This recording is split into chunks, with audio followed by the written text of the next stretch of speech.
everyone, and welcome to a new video on my channel. I'm Adam, and this is Beast Quest Beast Review Series 26, The Four Masters.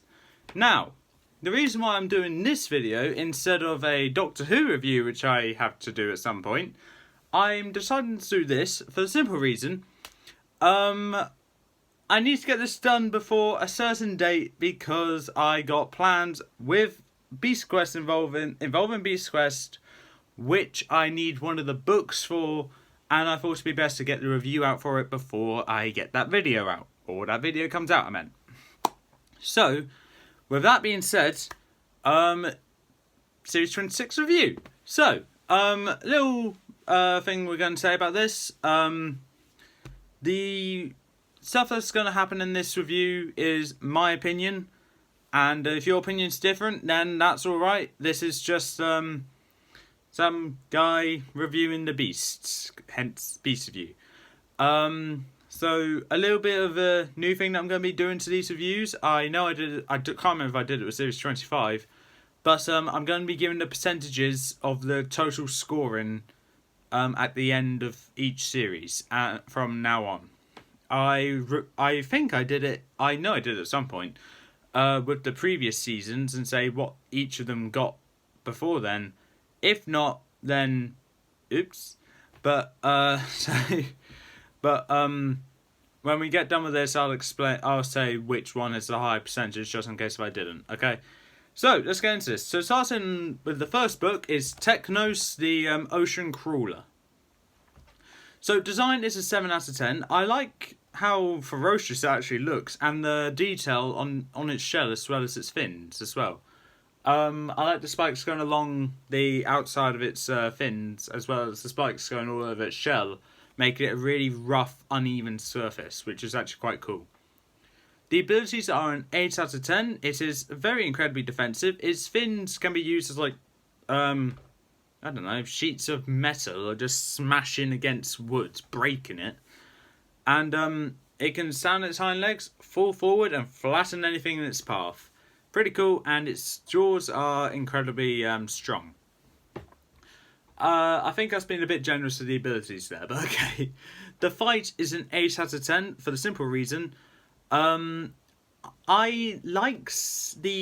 actually really did like the fight. Lucas thought I wouldn't like the fight due to the ending being a bit relatable to real life of how a turtle can be defeated by flipping it on its back. But that's why I liked the fight, because the fight ended in a way where it would make sense, as is a virtually indestructible beast, but gets defeated by being on its back. And that's the only way a turtle can be beaten, so I don't see a reason why Technos can't be beaten that way. So yeah, the total for Technos is 23 out of 30. It's a good start with great abilities, or with a great ability being the shell, and even better fight. And it kind of gave me a Godzilla vibe to it. So yeah, me and Lucas both got a Godzilla vibe from this, so that's actually pretty cool. Up next we have Malik's the Silent Stalker. Design is a 9 out of 10. Incredible design, very ferocious and terrifying. And I like the multitude of heads, plus the beady little eyes it has. Abilities are a 9 out of 10. Because if its head gets chopped off, it'll just regrow it plus 3 more. And presumably that'll keep going and going and going and going and going. So it can start with 4, get those 4 heads chopped off, and I believe 12 it'll have a total of 16 heads. Those 16 get cut off, all 16 of those get cut off, and then it'll be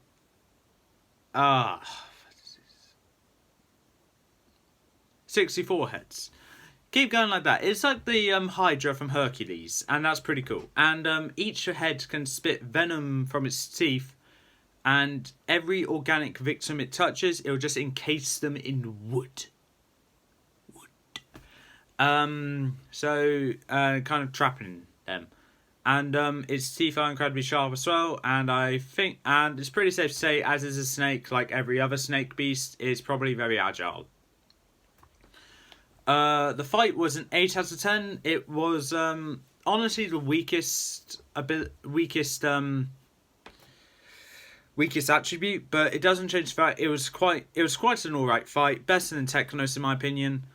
But it did. To be fair, this beast could basically be considered as the beast that can beat Tom, because it got beaten by falling into a pit, which I gave low scores to, but in the past. But when it comes to a beast that can't be beaten, and it fell into a pit where it got encased in mud and basically drowned or forfeited, I would say, kind of links back to the previous fights, which I'm not a big fan of. But this one did it very good. Plus, the others where that happened had a factor pulling it down, making me not like the beast at all. This one does not have that factor. So good thing for Malik there. Total is 26 out of 30. A great beast with overpowered abilities. The fight wasn't as good, but it was still great.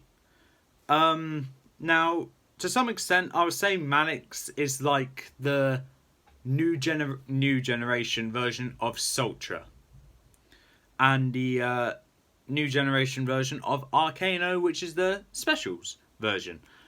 Because they all have the ability to trap people or victims in stone/wood. And I would say Malik's, in my opinion, probably excels better at that, as he kind of got more victims compared to what we know of Sultra and what we know of Arcano. And yes, I have read Arcano. I'm not going to actually give my review on... I can't remember if it's him or her. I'm not going to give my review on Arcano until the next two specials come out, which is by Zara. And I don't know what the other special is called, because as of when I'm recording this, we don't have the third special announced. But when the third special comes out, that's when the review come out. And yes, Arcano will not be competing in Battle for the Beast. It won't be competing in all generation either, if I get to that by the time the third special comes out. But chances are it probably would. But if not, then I'm sorry. I'm not doing anything about it. What was I going to say now? So that's Malik's. Amazing beast, really. Next is Cylexa the Stone Cat. Design is an 8 out of 10. It looks absolutely terrifying. I love it. I love cat beasts that gets captured in the cover mid-pounce. And the only other time that I'm thinking of right now where it happened, I'm probably forgetting one, was with Brutus, and that's a dog beast. So that's the one positive thing about Series 11. But ignoring that, I just wanted to say that just to get a few laughs out of me. But ignoring that, it's actually a decent looking beast. It has 6 eyes and very sharp teeth and claws. Abilities, I gave a 9 to. Because it's, like I said, sharp claws, incredibly agile, sharp teeth, and an incredible sense of smell and hearing. It doesn't just rely on its eyesight. And its body is made out of stone, which is an ability, considering it can also change its body into a gas, into smoke. So it can change from a solid to a gas within the snap of the fingers, I'll say. And that can prevent Cylexa from taking any hits that can affect her as stone, and also protect her from getting any hits which, if she's a gas. So let's say someone tries igniting her. So she'll be fine, because she could just turn stone and she'll be fine. Now, a little bit of thing to point out. I would say that she can also become organic, let's say. So, be like any other cat beasts and just have fur. Because it looks like it from here. And Lucas was a bit ticks off with this beast for that reason, because it doesn't make sense of how she was supposedly able to take a hit, even though she doesn't have a thick hide. So I'm just explaining it now. She has the ability to change from organic fur, organic to stone to gas, from stone to gas, organic to gas, organic to stone, gas to stone, gas to organic. I think I named everything there. And stone to organic. So yeah, that's what she's able to do. She's able to change her form to suit whatever attack is incoming. Fight, I'm going to give an 8 out of 10. And it was a good fight, probably one of my favourites of the series. The reason why it's not the best is because, as of all fairness, Cylexa has an ego. She's shown to be rather clever, and she knows she's really strong as well. But the fact is, she had a perfect opportunity to kill Tom, but backs away so Tom can think of another plan to beat her. And she does the same thing again. She does it twice before she was eventually defeated. Quite frankly, Cylexa has a bit of an ego, and if I have to use her ego in Battle of the Beasts, I'm hoping she doesn't make it far. Because I really hate beasts with a huge ego making it quite far. That's kind of ironic, considering Kyrax has an ego. But with these Battle of the Beasts, I probably won't have Cylexa having an ego, because she knows she's not leaving until she wins, so or loses. Yeah, but basically it just ended with a game with using Tom's white jewel, which he rarely uses, which is great. And it's just Shadow Tom versus Shadow of Cylexa when she's in a gas form, which is actually quite nice because I really miss that ability being used. That ability of Tom's being used, and that is a total of 25 out of 30. A great batch of abilities, really it is. And a good design, but the fight wasn't the best of the series. And that's for the simple reason Malik's is brilliant. There's something I would say about Cylexa that could probably improve. It can probably improve on. Maybe if Cylexa didn't have much of an ego, I would have ranked the fight higher. Because then Tom would be thinking straight right off the bat instead of just, no, we got a little break. Okay, let's have a cup of tea. Let's make a campfire. Think of what we're going to do next. That scene was not in it. That was not in the actual book, but it felt like that. Okay, moving on to the final book of the series, Chiron, Lord of Fire, and one of the very rare beasts that doesn't have the word "the" in the title. So that's actually quite good. Design is a 9 out of 10. An incredible design this is. Now, this isn't my favourite design of the series. My favourite design belongs to Malik's. But this is the most terrifying design. Because, I don't know, but I feel the same way with Equinus as well. A centaur or horse-like beast rearing on its hind legs with its front legs just curled up, I guess, is kind of terrifying. And to add on, the top half of the man is terrifying with devil-like wings surrounding its body, as well as a sword of fire and devil horns as well. This is probably Demonite. Demonite as a centaur. Hint, hint, Lucas. Make it happen. No, I'm joking. Don't make it happen. But this is literally the devil. Not really the devil, but it feels like it, and that's brilliant. It is terrifying. The abilities are an 8 out of 10.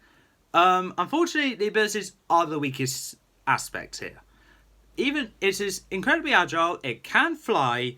And it can swing its sword to where it just spews fire everywhere, and swing the sword where it's just like a sound wave of fire going out, and it can just thump its hooves on the ground, causing fire to erupt from the ground. Quite frankly, a great batch of abilities. But the thing that pulls it down is it's not really that impressive, because we've had beasts which can control fire before. Hellion, Flamar, Rykar. I'm running at Furno, Epos, Faura, Spyros, Vedra, Crymon. Any beast you can think of that can have anything to do with fire. Yeah, it may be just a straight line or fire breath.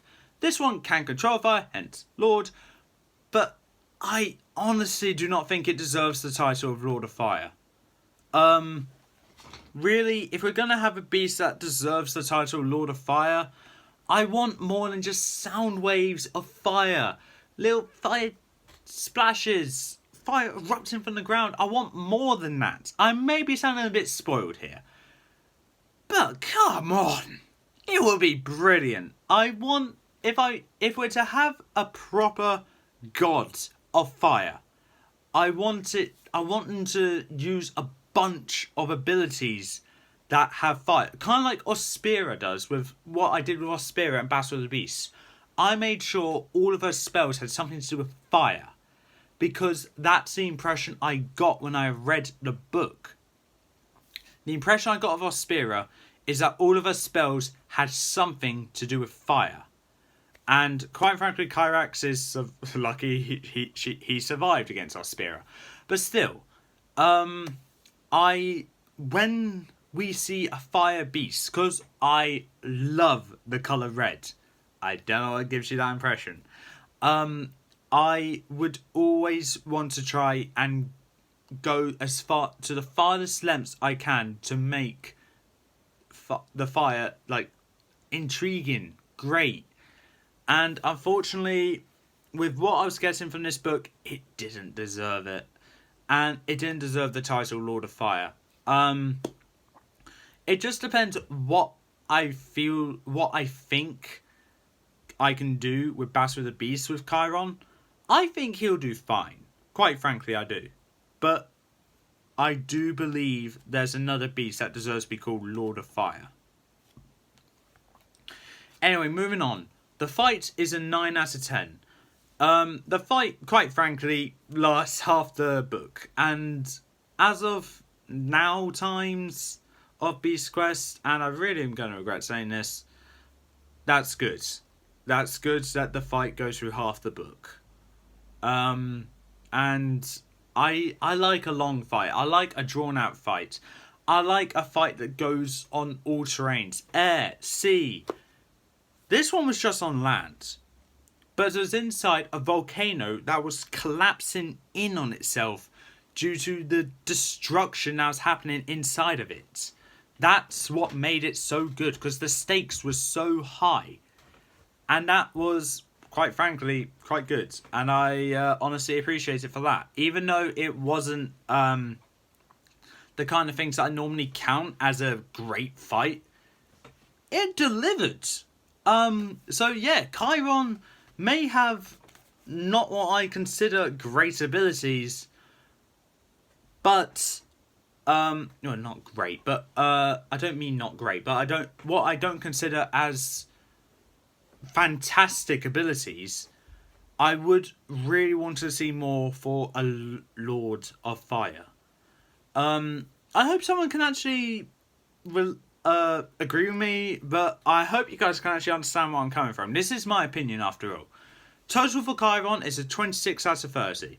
The abilities aren't brilliant, but design is intimidating, terrifying, and the fight felt like Chiron kept coming. Yeah, I forgot to mention this. The fight felt like Chiron kept coming back for more, because like with Cylexa, we had a little break in between each time we see Chiron, but it wasn't as short. No, it wasn't as long as it was for Cylexa, and Chiron didn't feel like he had a huge ego. He just kept coming back, and again, and again, and again. It felt like it was lasting forever, and I love a drawn-out fight. That is what I love about Beast Quest, because they always deliver on unique fights and all that. And quite frankly, I love it. The total for Series 20... No, total for designs are a 33 out of 40. It's a good batch of designs. Some stand out more than others, Malik and Chiron, but all of them stand out really well for what they are. Cylexa is an incredible cat beast from design. Malik's snake, awesome. Chiron, probably my favourite centaur. And Technos, you're the only turtle. So you don't have anything to compare yourself to, but you're quite a good candidate for all sea beasts, like quite good design. Abilities are 34 out of 40. Honestly, a great batch of abilities. With none being boring at all. And each piece has a great overpowered ability. Technos, the shell. Malik's the head thing. Cylexa, gas, stone, organic. I'm not going into that tangent again. And Chiron, do I need to say, is obviously going to be stomp the hooves, fire erupts from the ground. And I know that happened because it has been shown in the book. So if any of you thinking that didn't happen, trust me, it did. The fight, 33 out of 40. The total for fights, 33 out of 40. An okay batch of fights with no bad fights at all. With no bad fights at all. However, all fights had Tom backed into a corner, and all of them were defeated in a different way, unique as well. Technos flipped on the back because, like, we haven't seen a turtle beast being flipped on its back before. We have seen something similar to a turtle beast, but oh god, I forgot what it's called. I know his name, but I can't remember what he's based off. And I know Luke is going to message me after this video when he sees it. This is what it's called. Yeah, it's Cylexa. I know I've been told multiple times what this thing is based off, but I can't for the life of me remember. Ankylosaurus, I think. I hope I'm right. It sounds right. Malik's fell into a pit, generic, but drowned in mud. Didn't die, but got held in place by mud. Cylexa, honestly, it is shadow lost. She didn't lose, the shadow lost. Chiron, quite frankly, sliced in half from the joint between the human and the horse. And I didn't say that because I wanted to say it for this, because it's brilliant. Great ending to that fight as well. Anyway, the grand total is a very nice, very even 100 out of 120. It's a great score for a great series. Each beast stands out for different reasons, and it ends on a terrific note. With now this gets into the story here. It ends on a terrific note with all of Tom's acquaintances that he met over the course of his quest here. Just gathering round in Hiroha's palace, having a banquet. Then Tom looks up into the sky to see the four masters looking down with glee, happiness, all that. Just gone like, he did brilliant. He did us proud. He made us memorable. And they are memorable characters. Just do not ask me to say their name because I do not remember their names. So the percentage that this has got was 83%, which is quite frankly a good score. The best score still belongs to Series 24. And no surprises there because the entire series was brilliant. So was this series. Just not as good in my opinion. Series 24 is still superior. But it was a great second outing for Zygon, in my opinion. Zargon, not Zygon. That's Doctor Who. God's sake, I knew I was going to do a mistake. But come on. Okay, so with that being said, there's only one more thing to do now. And that's ranking this books of Series 26. From least favourite to favourite. And my least favourite is Technos, the Ocean Crawler. Obviously, to no one's surprise, this was my least favourite. Because at the end of the day, I'm not a big fan of those big beasts which are so bulky that just stomp around like Godzilla kind of thing. I'm more of those, no offence, Technos and a few other beasts, those more slim, fast beasts, those really agile ones, not the slow, defensive ones. That's pretty obvious from the way I play in Pokemon. So, but other than that, Technos is a great book. It honestly is. It's a great starter to the series as well. I wouldn't swap it for any of the others, really. It's just a great starter. Third place is Cylexa the Stone Cats. And this one is third place for the simple reason the others are better. And unfortunately, that's just not Cylexa's fault. The finale and the halfway point were just more superior. Second place is Chiron, Lord of Fire.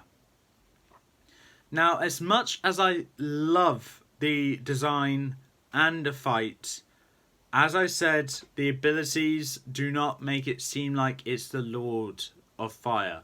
I will understand if it's like, I don't know. It's kind of hard to pick a title for this beast, as, yeah, it's something with fire, but I really honestly think there's going to be another beast in the future that has access to more abilities relating to fire. So, as of now, even though its title is the Lord of Fire, I wouldn't say it is the proper Lord. As of now, I would say a Duke of Fire or the Baron of Fire. I don't know. Also, by the way, I forgot to say this.